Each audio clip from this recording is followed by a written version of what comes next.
Good evening and welcome back if you've been here before to our little In Good Company podcast. Everything Manchester City for Manchester TV for the local TV network. And yes, we've got a couple. We were pretty weak last week, weren't we, guys? Just me and Stuart last week. But we've got another little star today. We've got another guy who hopefully will be joining us a few times over the coming weeks, months, years. Who knows how long we're going to be here celebrating our wonderful club. So I will come to. He's happy to be called Ed. I will call him Ed tonight. I might call him Edward. I might call him Eddie. You know me. I keep everyone on the toes. So, Ed, mate, thank you for joining us for this show. And how are you? How things doing personally? Don't worry. We'll talk about City in a moment. Are you all okay? Yeah, I'm good apart from the result. Yeah, it's a pleasure to be here. Well, that's the problem, isn't it? It's not like we say personally, but it does have a personal effect, doesn't it? These things on our lives, whether we like it or not. But as long as you're okay, Eddie. Just a quick word. Just how you support City. How long you've been supporting City? How did it come about? And where you're based, mate? Well, I'm currently based in Cardiff because that's where I'm doing my news journalism masters. But originally, I'm from Yorkshire. Hey, Stuart, keep you on your toes, mate. Now with this guy. I've been supporting City since I was a kid because all my other friends were Liverpool United fans, so didn't want to follow suit with them. I had a couple of relatives that were City fans as well. Always liked the colour blue, got into it as a kid, and haven't managed to break out of it yet. Well, I'm sure it'll never happen. I'm sure you'll never break out of it, mate. You're locked in now. There's nothing you can do about it. So it's great to have you on, mate. Anyway, and Stuart, how's things with you? All right, mate. Just tired, annoyed with the result yesterday because I had to get up early this morning, stayed up late last night, and then just been in the mood all day, really. Right, well, I'll stick with you, Stuart, then. I'll get you kicking off this so we can have a look at your thoughts. Just briefly, mate, before we go into a little bit more detail, your thoughts on last night. We won't go into any great detail, thoughts for the season to come and what's happening. Just your thoughts on last night, and was it a point gained or 2 points lost? What are you thinking? It's a point gained, didn't it? Because we've got a point more, but also it feels like 2 points lost because we could have won about 5-0. And I think my main point is, it's the same as the Southampton at home game, the Palace at home game. There just doesn't appear to be like a plan B. I know everybody's like, oh, we should have made substitutions, but it's not. It doesn't change the formation. So if a team's dug in and he's ready to go against that formation, if you're just changing the personnel, it's the same formation. And to me, that's where we miss like a main focal point striker. Yeah, I mean, Stuart touched upon it there, Ed. Obviously, some people have asked the questions, certain things about the game last night. I mean, overall, I think with City, I always have a different view. When I was coming back on the coach last night from the game, and I had a different view to what I had when I was watching the game, and I've been looking at the match back today, and I've got a different view again today when I'm looking back at the match. Ed, what were your thoughts last night, and have they changed anything over the last 24 hours? Well, it's disappointing, obviously. And I think the substitutions debate isn't worth really having because I think that's only relevant in those games where you're not really breaking through. But in that game last night, we were. And we had so many chances, like the one when Grealish put it across the goal for Bernardo, and it was like inches away from being an opener. And it wasn't like we were lacking that creativity or Palace were just keeping us out completely. It was just we missed a couple of chances that maybe in the Everton game a few weeks ago we took, eventually with Foden. And I think that's what was missing. I mean, yeah, it'd have been nice to have the fresh legs and maybe Gundogan could have created something. But I think at the end of the day, it was more due to wastefulness than on Pep's behalf, I'd say. I think the tactics were right. It just didn't happen like it sometimes doesn't, of course. Okay. I mean, the interesting thing was, there was a stat today. I was looking at some stats. I was doing some stats with another guy. And obviously, we had 18 shots, Stuart, in that first half. In the game, 18 shots, four on target.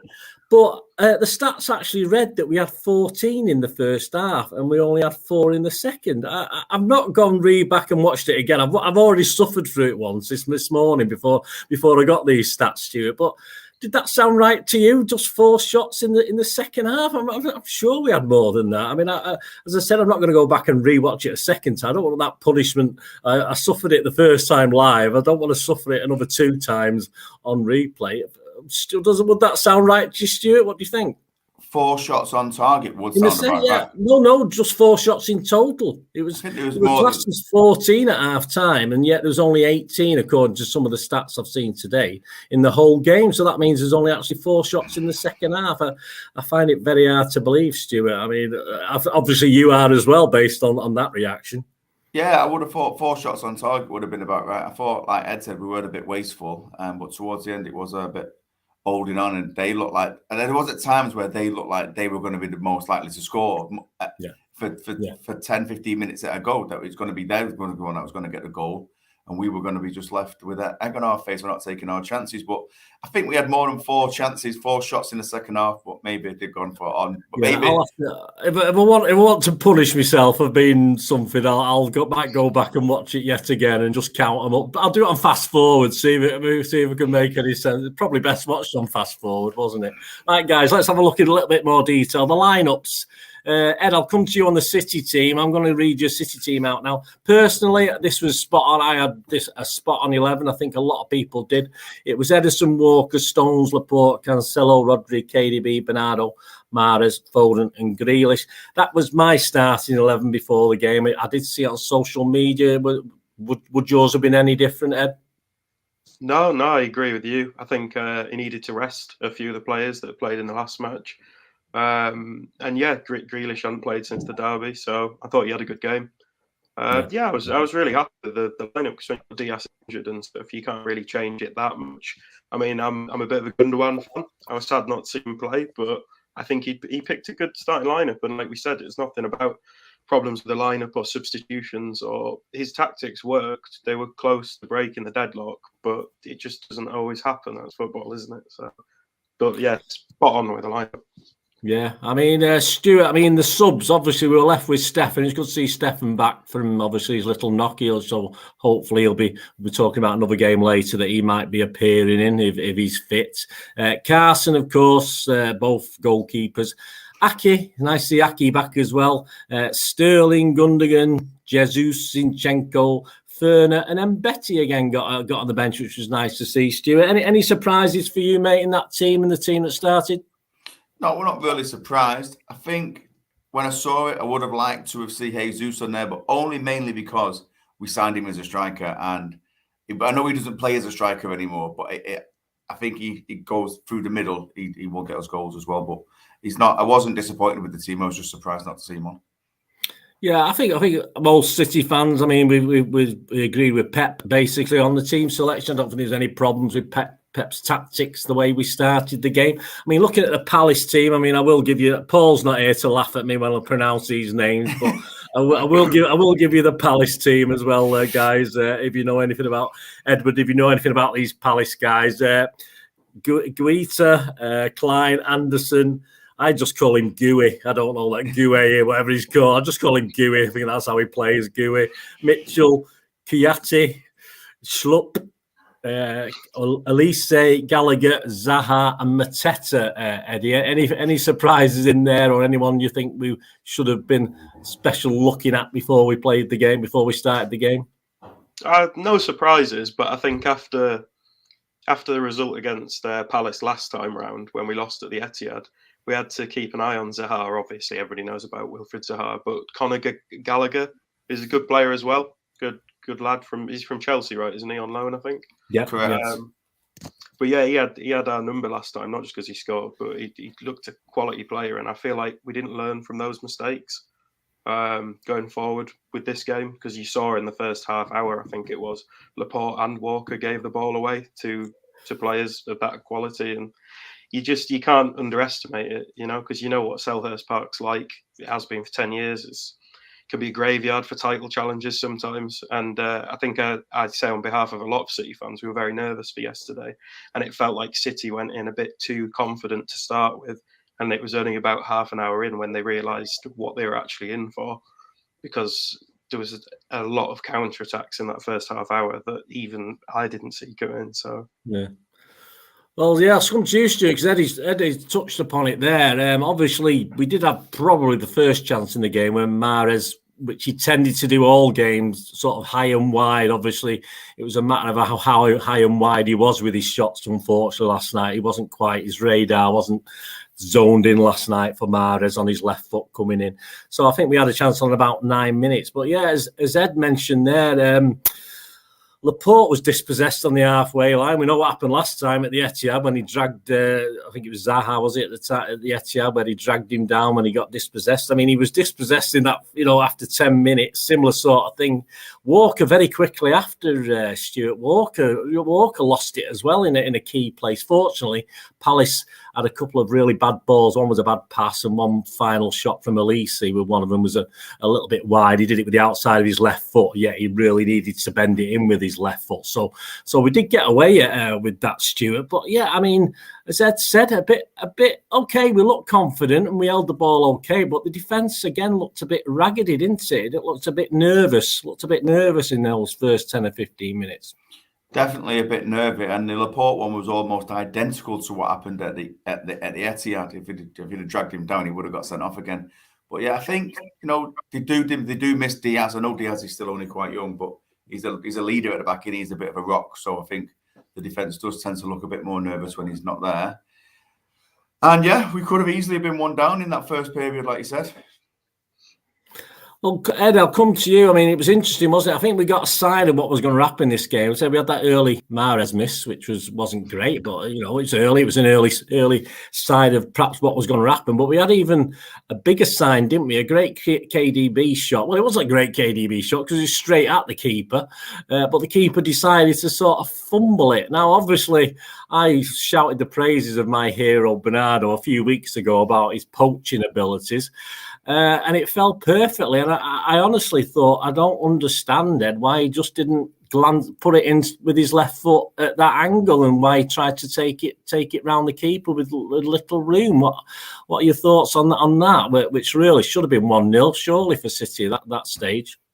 See, I don't want to say about overplaying, but sometimes with those moments, it does feel like City are trying to walk the ball into the net. And I know sometimes it's just a fast-paced reaction and you can't move quick enough, because not long after that, wasn't it, Cancelo struck the post and it was Laporte this time. And obviously there's a lot of power on the ball and couldn't really control it. But again, it felt like, how have we missed this? And then in the second half, there was another chance. I think it was Foden that took forever to take a shot from about 5 yards out. And it seemed to be a pattern throughout the game, with the one you mentioned being the first.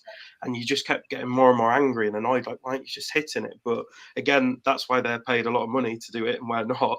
But it does seem frustrating from the sidelines when it seems so simple.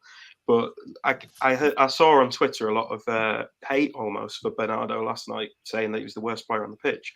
But I think it's very harsh, because he's had one of the best seasons, if not his best season at City, apart from, I think, 18-19, he maybe was better then. But he's been class all season. So if he misses one or two chances in a game, it's not the end of the world. But I was shocked, like yourself, with that miss. I mean, he did go on, I think, to have 3 good chances. He did have a couple. He did one where he totally missed it, a cross in the second half. We'll get onto the second half in a minute. But I love Bernardo, but he was my lowest rated player when I did my little player ratings. But how anyone can have a go at him is beyond me. I have no idea where that's coming from. They can't be proper football fans. They can't be proper City fans, in my opinion.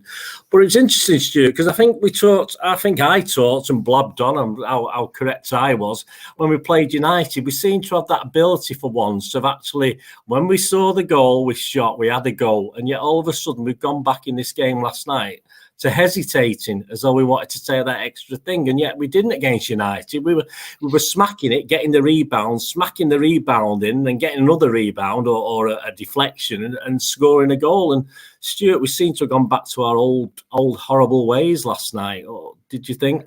Yeah, exactly. I said the same thing watching the match, and I was going to say then that we sat here last week and was like, yes, we're finally just having shots from outside the box. We know we've got the power. We know we've got the ability. Let's do it. Let's follow it up. And then, like you said last night, it was just back to the extra pass on the edge of the 18-yard box. Or even sometimes on the edge of the 6-yard box, they try to have another pass. And it's like Ed says, it is a case of they look like they try to walk it in.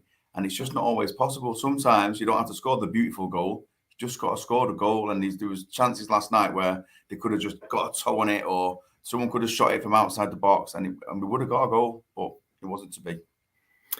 Well, Ed, we'll come back to you. You touched upon it before. Laporte had a great chance as well from obviously after that Cancelo rocket. Again, I have called cruelly Cancelo the nearly man the last few weeks. He's nearly done things. He's nearly got a great assist. He's nearly done this. He's nearly done that. A great shot, fantastic shot. I mean, the keeper, no chance. And Laporte, I mean, obviously we'll probably touch upon him in the second half with that last-minute header, which was an absolute disaster. I have no idea why he didn't get a decent header on target at the final throws of the game.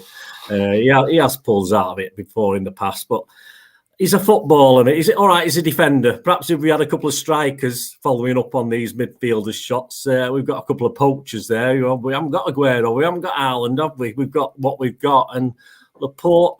I think you touched on it, Eddie, but he should have done better, surely, with that. Even if he took a touch and controlled it, he's a professional footballer.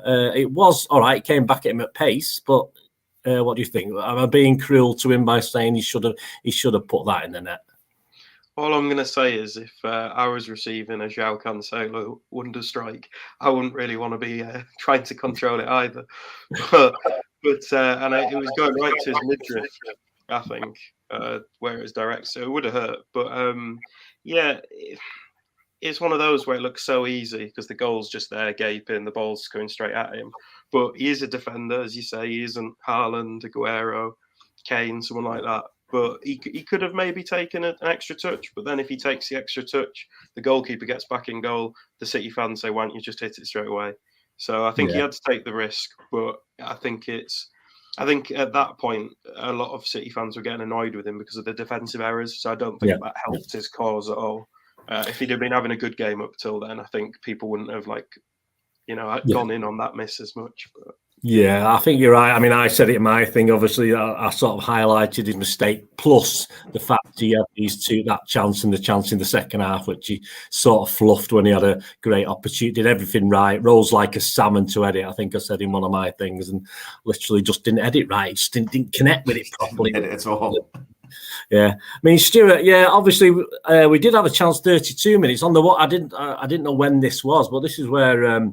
Grealish did a great pullback, and like Ed said before, I thought Grealish had an excellent game last night, considering the performance. I think a lot of people have said that as well. He's not getting the stick that he has been getting, and he pulled it back. And Bernardo actually missed it. He looked as though he went to side foot it. He pulled it back across on 32 minutes in the first half.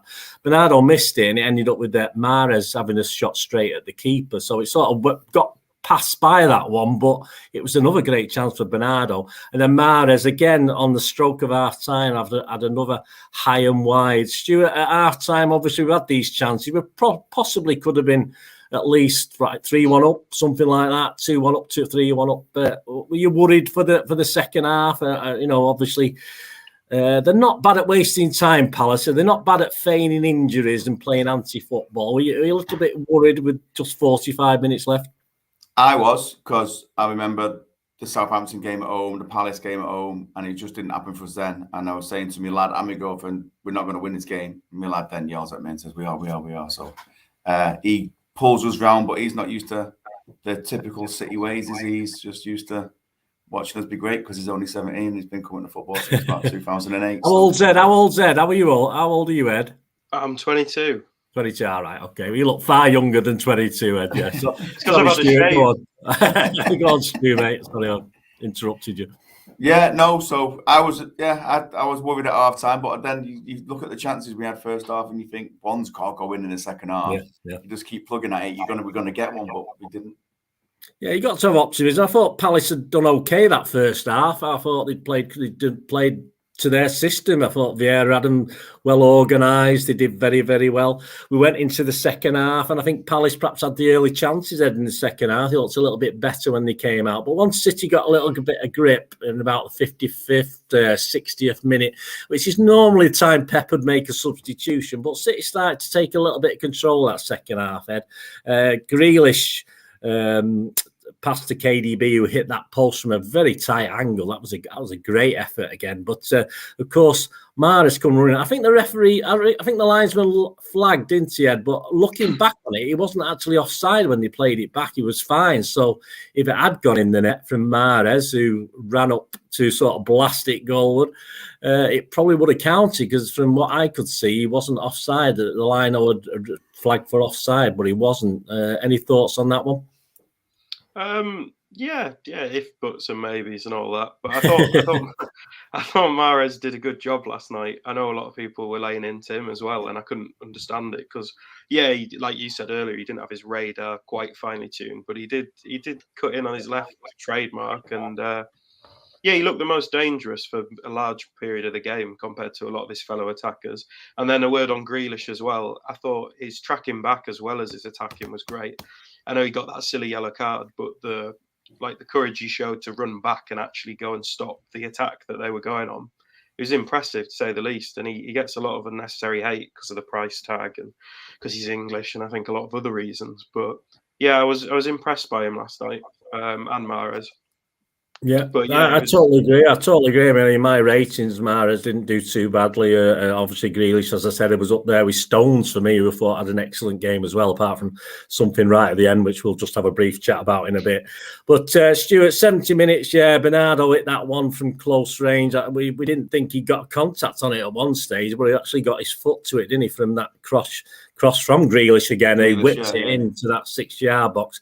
Bernardo on another day surely would have just side-footed that into the goal. I don't know what happened, but it went about 3 or 4 yards wide, I think, with that one. So, again, that was disappointing. That was another chance that went begging. And Palace, at that stage, you get into the 80th minute, and all of a sudden, obviously, all the time wasting that was going on, that Bernardo chance that how sad I am. I actually looked back and recorded there was a space of 2 minutes and 40 seconds between that going out for a goal kick and the game restarting, because 2 Palace players had went down on different places in the pitch. One of them hadn't even been touched that I knew of, didn't want to get up.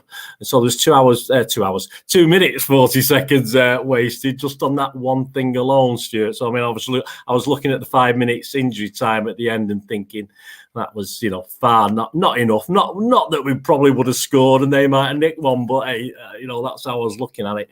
But a little bit worried at Palace at the end, Stuart. They looked as though they might nick it. What did you think? Yeah, we threw everyone forward and we was pushing for the goal, and they were always there to counter attack, and they could have nicked it at the end. They had a couple of chances, a couple of breakaways. Well, Stones did that one where in all fairness to Stones, Stuart, I think the ball sort of spun in a funny way, so he couldn't get any purchase on his header back to Ederson. It just sort of ended up in the air, and Gallagher sort of blasted over, didn't he? That was about the 90th minute, something like that. Wasn't a great back pass, though, was it? Yeah, but I said he sort of was under it, wasn't he? I think I'm sticking up for Stones because I thought he had a good game. That was the only real fault I could find. That should have been in Rose Edit, schoolboy defending. Just get rid of that ball at that point. Do not try and give it back to that goalkeeper. Just get rid of it. It sort of fizzled out, Ed, didn't it? In that last 10 minutes, I think. Obviously, we got a bit frustrated. Is that when Grealish got booked as well, as you mentioned before? We got a bit frustrated. Pep hadn't made any changes because he didn't think he needed to. Because at the stage of 60 minutes, 65, 70 minutes, we looked as though we could still nick a goal in this, and we just needed one little moment of magic, didn't we? That's what counts in these games. This is what champions are made of, they say, don't they, Ed? In these sort of games where just one piece of magic. Foden had just done something magical. KDB, Grealish, Mahrez, Bernardo had just done one thing wonderful. We would have won that game, and we should have won that game because we were a far better team. But it just by the 90th minute, Ed, I thought we perhaps got away with it. We could have actually, like we did against Tottenham, where we should have just settled for a draw. We were pushing and committing too many men and taking a chance at the back, and it nearly backfired on us, Ed, didn't it? Yeah, like we were saying at the beginning, is it 2 points dropped, or was it in the end a point gained? Because if we'd have lost, we'd have been a lot more angry, I think, than we are right now. But yeah, it got close. There's a few nervy moments in the end, but I think, like you say, the last 10 minutes we'd kind of given up, and there was no point bringing on a sub then because it had just wasted more time. It disrupted the way of playing, and it looked like we were going to score all the way through, so there was no point changing it. But it's a frustrating one. But at the end of the day, even if Liverpool win on Wednesday, we'll still be a point ahead, which, isn't a lot. But I'd rather be in that position than second or third or something else. And we know we got, is it 9 games now, I think, left? So if we can win those, or we've got Liverpool themselves, it's not the end of the world, is what I'm trying to say. But you'd have thought it was, judging by a lot of reactions. Yeah, I think the player, I mean, in all fairness, I think the players felt as though it was pretty much the end of they were so disappointed. You could see on the players' faces the reaction to the fans at the end, and they did come over and half-hearted claps and stuff, because they knew they should have probably won that last night, and they didn't. And it's unfortunate. We have touched on the subs. I don't think there's much more to say than perhaps Pep was right not to bring the subs on. And in a weird sort of way, I possibly, the only real sort of, in hindsight, is wonderful, but I know it sounds a bit of a daft substitution, but I wouldn't have done the obvious. I wouldn't have brought a Jesus or Sterling on.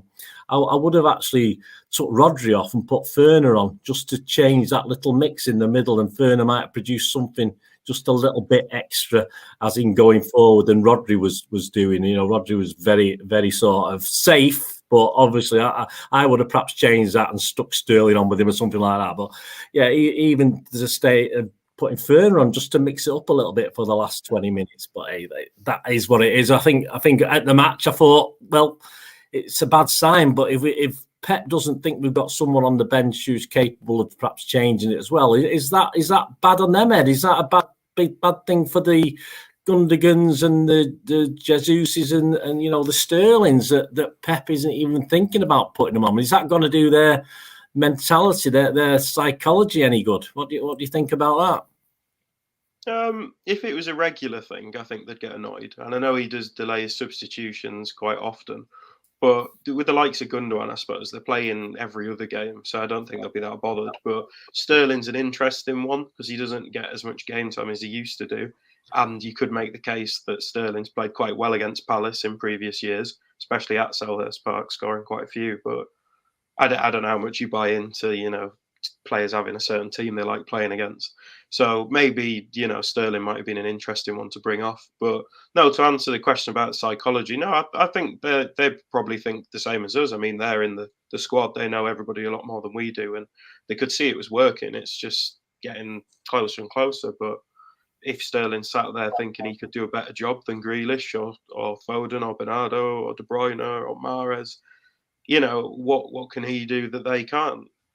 So I think if they weren't being able to take the chances, it just wasn't our night at the end of the day. Yeah, Stuart. I mean, obviously a point game. Perhaps we've got to look at it positive. That's all we can do. That's all we can do going forward. Bernardo's been coming out with a few platitudes today, of course, about going forward, as you'd expect. Pep's been defending his team, defending his tactics, as you'd expect. Just a quick word, Stuart, on Vieira. All right, he's not been there long. It's his first season. He got some good talent there. He's got some good young talent as well. I wasn't happy with some of the football. I think they were a little bit. Of course, you got the keeper who would actually put the ball on the goal kick spot, then run to the edge of his area to remonstrate with somebody, or the linesman, and then stroll back and then move the ball over to the other side of the D on the goal kick. So you got all that, which we're used to. We're used to seeing that. But you've got the players falling down when there's no obvious reason that they've been injured or anything's happened to him. And obviously that Vieira's playing to his strengths as a team, but he's got quite a good team there. They're 10th in the league. There's not much chance they're going to get relegated. Would you expect to have seen a little bit more from them, Stuart, and Vieira particularly? I mean, obviously he may have been penciled in as a future City manager. What are your thoughts on that? I think he has them well organised, doesn't he? Like you say, play to their strengths and do what they do. It's working for him. So who are we to say that's not right if it's working for him? They're doing better than last season, aren't they? So he's got to be doing something right. It's not great to watch, but we had Stoke for years, didn't we? They weren't great to watch, but everyone was like, oh, they do a good job. They throw the ball really far. So fair play to Patrick Vieira for getting a team. He's got them well organised. He's obviously got them well drilled. So just play to your strengths. Could he be a City manager, Stuart? No chance. Ed, same question to you, Vieira. Could he come back to City in the future? Well, you never know, but I don't. Maybe the bubble will burst over at Crystal Palace, because as soon as a new manager comes in, everybody, and they do well, everybody's like, oh, they're going to go to a big club and all this. And then next year, he probably won't be there. So you never know. There's a possibility, but I don't want Pep leaving anytime soon, to be honest. I'll stick with you, Ed. Just very quickly, your City man of the match. It's a tough question. I nearly didn't give one, but I did in the end. But obviously, I'll put you on the spot. You've got to come up with someone. Well, I was doing the player ratings for City Extra last night, and I gave Mahrez man of the match, much to many people's dismay in the comments. But no, I'm not going to quibble with that particularly. No, I think it was a 3-horse race between Mahrez, John Stones, and I think Cancelo did a good shift as well. Ederson was faultless, but he didn't have that much to do. But I think I settled with Mahrez because I thought, whereas Cancelo and Stones and Ederson were quite solid defensively, Mahrez was one of the only ones up front that was consistently creating chances, consistently taking shots. He didn't stall when he got the ball, like sometimes Grealish does. No offence to him, because I love him to bits. But I feel like whenever he got the ball, his one mission was to try and score, whereas everybody else's was, we could set this up or we could. And he just kept having shots, and I've got to respect that. And it's worked for him all season, and he's had one off game. So that's why I think I'd give it to him. But Stones, apart from the last bit, was pretty faultless as well. Yeah, as I said, I think I have no quibbles with Mahrez at all last night. He's certainly one of my top 3. Stuart, what about your man of the match? Yeah, same. Mahrez, he's positive when he's going forward, but also I thought it was one of Grealish's better games that I think he's had for us. I think he's getting it better every time he gets to play now. So it's obviously getting to grips with the tactics and what's expected of him, both going forward and going backwards. But yeah, for last night, I'm going to say Mahrez. Yeah, well, I'll go against you too. I am going to stick with what I said on my own thing. And obviously, I had Grealish down, I had Mahrez down as some of the best players. But I had a little blind spot about the 90th minute where I must have got distracted by a Palace fan to my left or something like that. I'm not too sure what it was. So I didn't see the error, but obviously I went for John Stones. I thought it was almost perfect up to that last minute thing, which I'll put it down to the spin of the ball, and he was just caught out a little bit. But so a couple of Mahrez, which I certainly don't bulk from. But I just give it John Stones, and I'm not giving him a man of the match for a long time. So he deserved one for me anyway. So hey guys, there you go. Still top of the league, 4 points clear. All right, it might be down to 1 point by the time some of you are watching this or whatever happens. But hey, we're still top of the league. So that'll do just for now. It's certainly better than being second, isn't it? It's always better than being second. Or even 5th or 6th, like other teams that aren't too far away from us. Right, guys, we'll move on. We're going to look at the FA Cup quarter-final. Southampton, another one of our bogey teams, guys, along with Tottenham and Palace this season. Southampton versus City on the 20th of March 2022. A 3 p.m. kickoff. There's a rare sight, although it is obviously on a Sunday. Just brief thoughts when the draw happened, Ed. Were you happy with that draw, or do you think, oh God, what's this? I knew it was going to be Southampton. I said to my mates, I said that's who we're going to get, because they had our card marked in the other 2 games in the league, and I thought it'd be too nice to get someone like Chelsea or Liverpool and have like a proper big game. I knew it'd be someone who's not quite as big as them, but probably twice as difficult. And as soon as I saw Southampton, I thought. Oh. So I'm not looking forward to it. I'm very nervous. Same feeling as I had last night for the Palace game. But it'd be nice to get a bit of revenge on them, since we haven't managed to beat them this season yet. And this is the same club that lost like 9-1, wasn't it? 9-0 or something twice to Leicester and United. And if you can let 9 goals in from United, then you must be pretty bad. But to be fair, they've recovered a lot. Yeah. This season, and Hasselhoff is doing a good job. But yeah, they're certainly a bogey team, as you said. Yeah, I mean, the good news, Stuart, is they're not in great form. They've actually had 2 home defeats, obviously to Swansea and Newcastle, was it? I think they got beat by as well at home, and that followed on from a 3-1 defeat. Sorry, I thought I've got the wrong figures here. I'm looking at the wrong scores. I think they got beat 4-0 by Villa, didn't they? 4-0 by Villa. Yes. As well. Yeah. So they've had a away, and then they've had 2 home defeats, which isn't great, isn't fantastic for them. And obviously, as Ed was saying there, Hasenhüttl he sort of got our number last time. I compared. I was a bit annoyed at the Southampton. I mean, I went down to the January one, and I was really annoyed. And a lot of clubs don't do it, but it just seemed to really rile me at Southampton. There's no ball boys to throw the ball back. And once Southampton went in the lead, they were literally wasting every single second they could. And if that meant City players were more knackered fagging the ball head when I was talking about this Southampton game, I think. And I was saying to Stuart at the time, we were more knackered trying to fag the ball and get it back in play than anything else to allow us to get back into it. So Hasenhüttl is a bit like Vieira, Stuart. He's a bit anti-football at the moment. He likes his team to be physical. He likes his team to waste time where they can and try and get something on the break. Is he a Vieira clone, Mr. Hasenhüttl? Has he found the right formula for the team he's got? I don't think we can call it anti-football. I think you've got to play to be what works in it, and we've got to be stronger as a team to not let that affect us. We have got probably the most skillful team the Premier League has ever seen. So let's not let people outmuscle us, and let's not get bullied. Let's just go and outplay them, and let's not shy away from it. They will be well organised, though, like you say. They were well organised both games in the league. I don't expect much from the game, to be honest. And listening to those results, they've been beat. I think it's all lined up for an emphatic Southampton win. Yeah, I'll just correct myself. I was looking at what they did to get to this FA Cup 6 round. Right. It was a 3-2 at Swansea, 2-1 at home to Coventry, and 3-1 at home to West Ham. And I should have said then in the league they've had a rubbish time. They've lost 2-1 to Watford and Newcastle at home.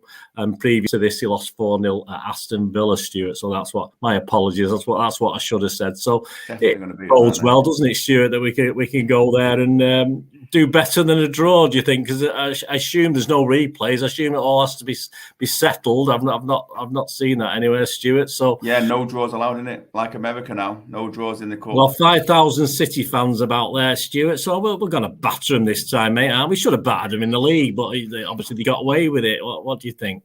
I hope so. Just depends what kind of team he puts out, doesn't it? Because obviously we've got massive games in the league coming up, and we don't really afford to lose any of them now. There's a Champions League draw on Friday, so that's coming up as well. So it just depends what kind of team he puts out, really, doesn't it? I expect a strong team because I expect he wants to win the FA Cup. So hopefully we'll just go and win.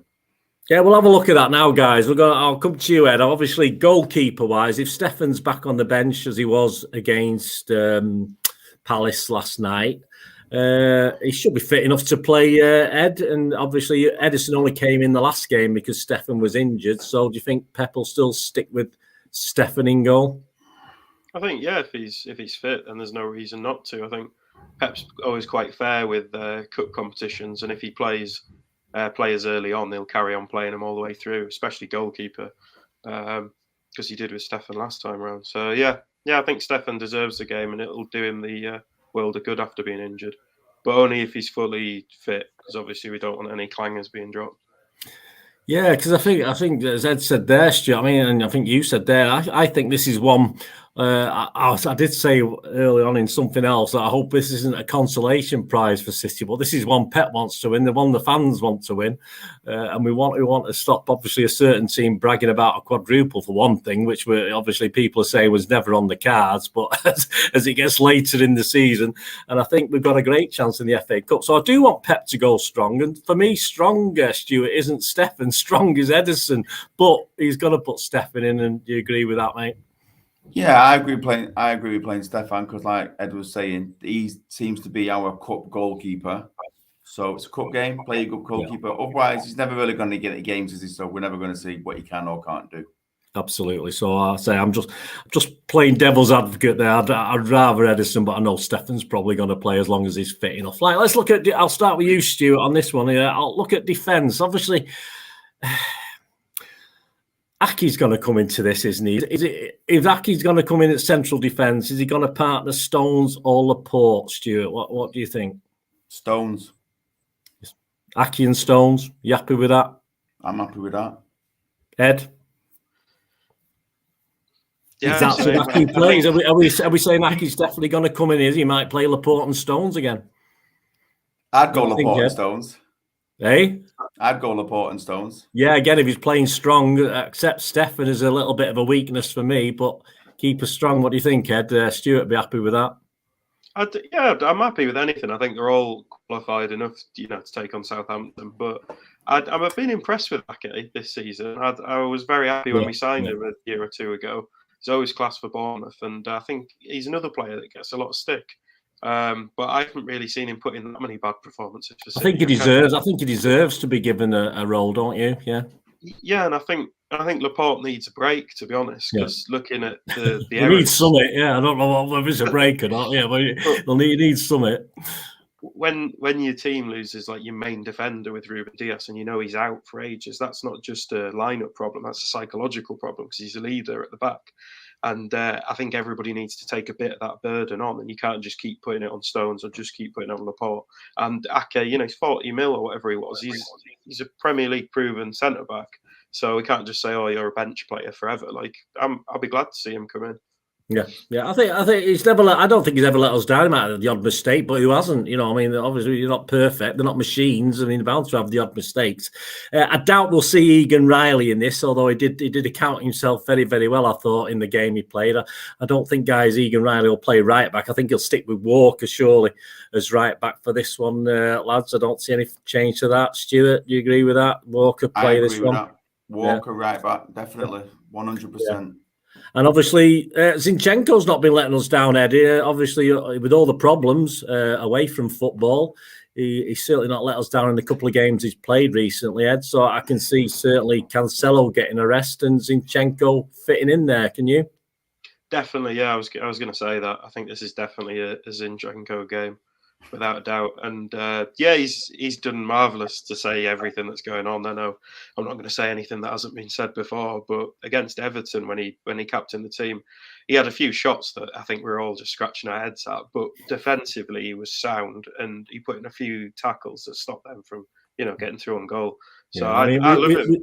We should have shirts, no Zinchenko, no, but mean it. You know what I mean? Don't do it, mate. Because the chances are so obscure and so finite that just don't do it. Just don't do it. So Stuart, you're happy with that as well, Zinchenko?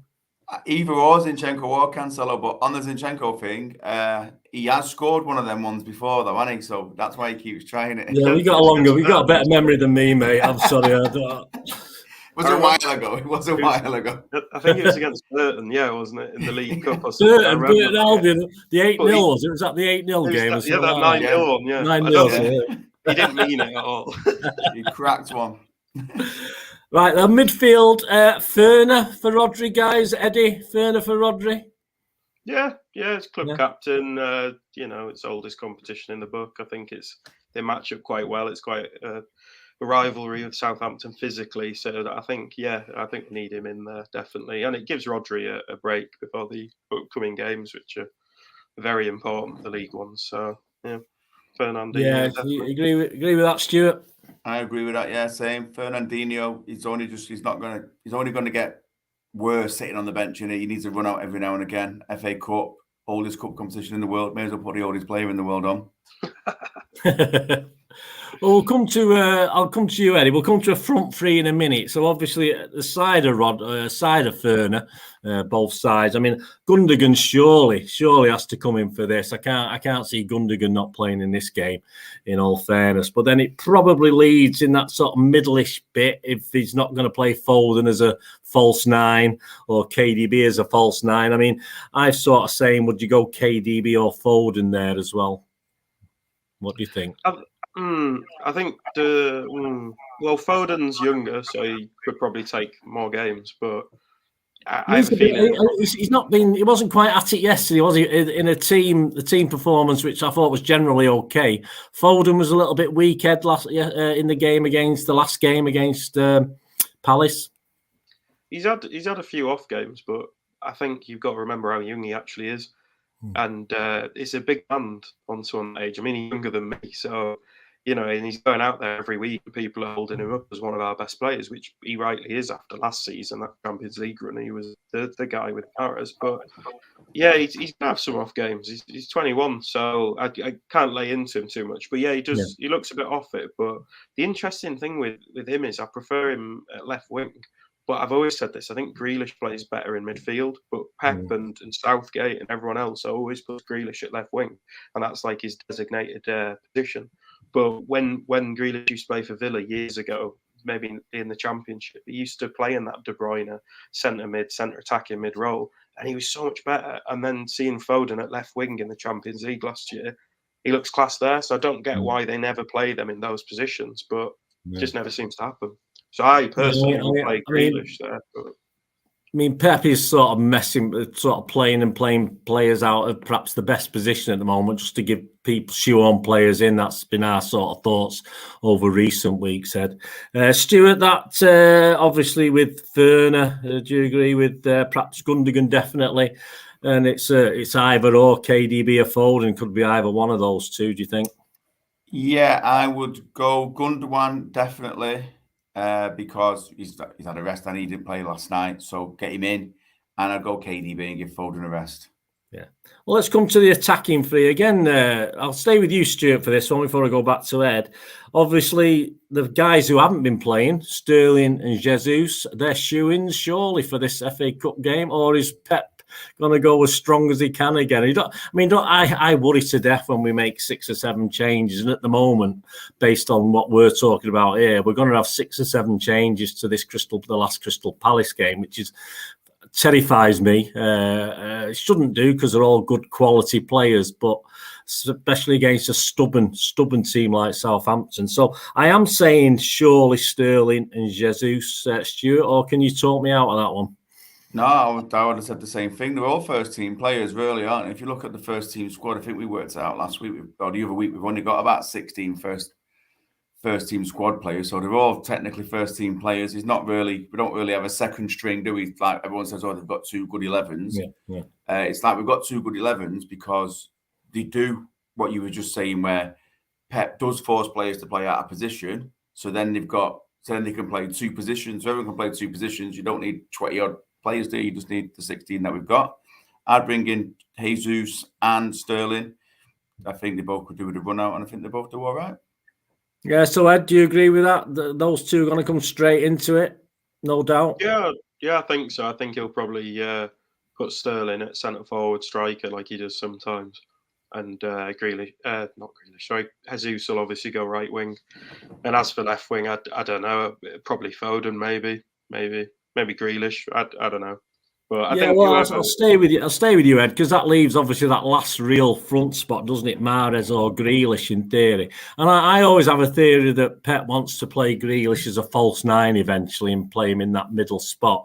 But I mean, why not play Jesus where he likes to play on the right hand side, obviously, and just stick. He could stick forward and obviously on the left, but I mean, he could move it around. We know he can move him around at any stage anyway. But obviously, if Mahrez or Grealish, I would probably give Mahrez a rest, Ed, and give Grealish another go. Would you agree with that? Yeah, I think Mahrez has been playing a lot since he's come back from AFCON. So. Yeah, just pray we don't get a penalty. That's the only reason I wouldn't have Mahrez playing every game. That's why we need Ederson to be starting instead of Stefan, because he could take it. But no, I think Grealish definitely, and like you say, it doesn't really matter the front 3 because they move around in the game. I mean, Grealish's best contribution last night was putting that ball for Bernardo Silva, and he crossed it from the other side. He went on the left, so it just shows they all move around, and it doesn't really matter. But yeah, I think Mahrez needs a rest.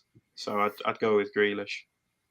Stuart, would you agree with that, mate? Give Mahrez a rest, or I mean, I did say a few weeks back he's sort of undroppable now, just purely because he is playing well, which he is, but obviously for his penalty attributes, the fact he seems to, at last we can relax if we get a penalty more or less now and know that we might actually score it. But De Bruyne's on it, he'll take it. Who? De Bruyne's on, he'll take it. Oh, well, he's let us down with penalties as well, hasn't he? That was the only problem. But would you go for Mahrez or Grealish? What would your fancy be? I would go for Grealish. I thought he played really well in the derby, and then I thought he played well against Palace last night. So why take him out? Give him the run that he needs, and he's doing well from it. So keep him going. Let him find his feet a bit within the team, and hopefully we can get the best out of him before the end of the season. Right, guys, before we go, I'll just put you on the spot then for a score prediction. Ed, Southampton against City. It's got to be decided one way or the other. Hopefully it's decided in 90 minutes. I can't be hanging around in Southampton too long after the game. I've got to be up at 2 a.m, so I want to get home and at least get a couple of hours kip before I have to get up in the morning.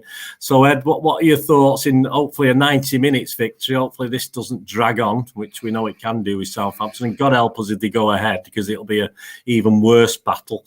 Any Ed, based on what we've said about the team there, Ed, what would you say score prediction? Just take a wild swing at it. I think we'll win by 2 goals, which is a bit confident after obviously failing to score that many against them this season, 1 in 2 games. But I think it'll either be 2-0 or 3-1. But I'll probably go with 3-1 because we've always got a goal in us at the other end. So, yeah, I think 3-1, but maybe that's wishful thinking. Stuart, what are your thoughts, mate? I mean, I don't think that's wishful thinking. I think that's the least we could hope for, in all fairness, from our team. What do you think, Stuart? 2-1 after extra time to City. Oh, you know what you're like. You're surprised it's not gone to penalties with you. I mean, I'll be there all night. I'll never get home. That's the problem. Could be 2-1 after penalties the way we take it. Right, well, I've got to go. So you got 3-1-2. Yeah, I'll go for a 2-0. They were lucky to score last time, I thought, Southampton. All right, if Stefan's in goal, yeah, there's always a chance. You know, I've no offence against Stefan. I've not been impressed with his last couple of efforts. I think he needs to start. I thought he was improving, then I've not been overly impressed. But he's good enough. But we should be able to keep a clean sheet. So I'm going for a 2-0. But it's about time. It's about time we stuff someone, so I'll be happy with a 4 or 5-0, something like that. But certainly not a 9-0 or something like that. I don't know what Southampton are like. But hopefully it's another trip to Wembley, guys. Hopefully it's back to Etihad South or Anfield South, is it called now? I think it's called Anfield South now, isn't it, by a certain gentleman? But we'll call it Etihad South. So there you go. Thanks for the anyway. Thanks, guys. Thanks, Ed. Hope you enjoyed it, mate. Your first one. It's been a privilege to have you on, mate. Hope you enjoyed it. Yeah, it's been brilliant. Thanks for having me on. Really enjoyed it. No, it's great. It's great to have you, and it's great to see a new face rather than my tired old face and Stuart's tired youngish face. Well, sort of youngish, and it's certainly better than Paul. That's for sure. And can't be any worse than that. Thanks, Stuart, once again, mate, for joining us tonight. Cheers, mate. Yeah, thanks for having us.